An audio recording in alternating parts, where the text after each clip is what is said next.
بسم اللہ الرحمن الرحیم۔ استاد منگو کو انگریزوں کے ساتھ نفرت مندرجہ ذیل وجوہات کی بنا پر تھی۔ اس کے خیال میں انگریز ہندوستان پر مسلمانوں کی مرضی کے خلاف حکومت کر رہے تھے۔ وہ ہندوستان کے مسلمانوں کی بغیر کسی وجہ کے تذلیل کرتے تھے۔ وہ اخلاقی طور پر بدکار تھے۔ استاد منگو کی ایک انگریز گورے کے ساتھ لڑائی دراصل اس کے انگریزوں کے ساتھ گہری نفرت کا نتیجہ تھی۔ اس کو امید تھی کہ انڈین ایکٹ 1935 کے نفاذ کے بعد ہر شے میں نیا حسن پیدا ہو جائے گا۔ استاد منگو اس دن صبح سویرے اٹھا اور سڑک پر آ گیا۔ اس نے محسوس کیا کہ کچھ بھی تبدیل نہیں ہوا۔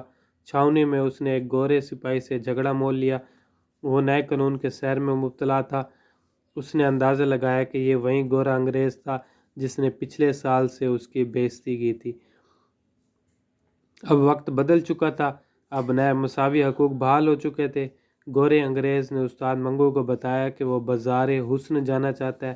استاد منگو نے اس سے 5 روپے کرایہ طلب کیا۔ گورے نے اس بات پر ناراضگی کا اظہار کیا۔ اس نے استاد کی بے عزتی کی۔ استاد منگو نے اسے نفرت سے دیکھا، پھر اس نے اپنا بازو بلند کیا اور اسے ٹھوڈی پر مارا۔ اس کے بعد اس نے انگریز کو بے رحمی سے پیٹنا شروع کیا۔ اسے جیل بھیج دیا گیا اور اسے بتایا کہ ابھی پرانا قانون ہی نافذ ہے۔ نیا قانون سعادت حسن منٹو کی نہایت ہی پراثر کہانی ہے۔ یہ برطانوی سامراجیت پر بھرپور اور بے رحم تنقید ہے۔ مصنف نے ٹانگے ڈرائیور منگو کو ہندوستان میں مزدوروں کے نمائندہ کی حیثیت سے پیش کیا۔ اسے انگریزوں سے بے پناہ نفرت ہے۔ اس نے محسوس کیا کہ انگریز حکمران مسلمانوں کے ساتھ نہایت ہی ظالمانہ سلوک کرتے ہیں۔ استاد منگو اپنے دوستوں کو بتایا کرتا تھا کہ اسے انگریزوں سے اسی لیے نفرت تھی کیونکہ وہ مسلمانوں کی مرضی کے خلاف ہندوستان پر حکومت کر رہے تھے۔ چھاؤنی کے رہنے والے گورے سپاہی اس کی نفرت اور غصے کا زیادہ نشانہ بنتے تھے کیونکہ ہندوستان کے مسلمانوں کے ساتھ ان کا رویہ نہایت ظالمانہ تھا۔ منگو جب کسی سفید سرخ گورے سپاہی کو دیکھتا تو اسے متلی ہونے لگتی۔ ان کے سرخ چہرے مجھے گلی سڑی لاشوں کی مانند دکھائی دیتے ہیں، وہ عام طور پر کہتا ہوا دکھائی دیتا۔ کسی شرابی گورے کے ساتھ لڑائی جھگڑے کے بعد وہ کئی دنوں تک مایوس رہتا۔ وہ اپنے اڈے پر آتا اور انہیں لعن طعن کرتا۔ وہ انہیں انسانی بندر اور کوڑی کے ناموں سے یاد کرتا۔ استاد منگو انگریز سے ایک اور بنا پر نفرت کرتا تھا۔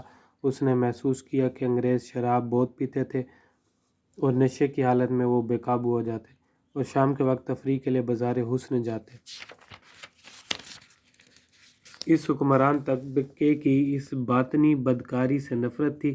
اس نے محسوس کیا کہ مزدور اور کاریگر طبقے کے لوگ زندگی کی معمول سے تفریح کے لیے بھی ترستے تھے، جبکہ حکمران ضمیر کی خلش کے بغیر ہندوستانی لڑکیوں سے تفریح کرتے تھے۔ ہم کہہ سکتے ہیں کہ استاد منگو انگریزوں کے ساتھ اپنی نفرت میں حق بجانب تھا۔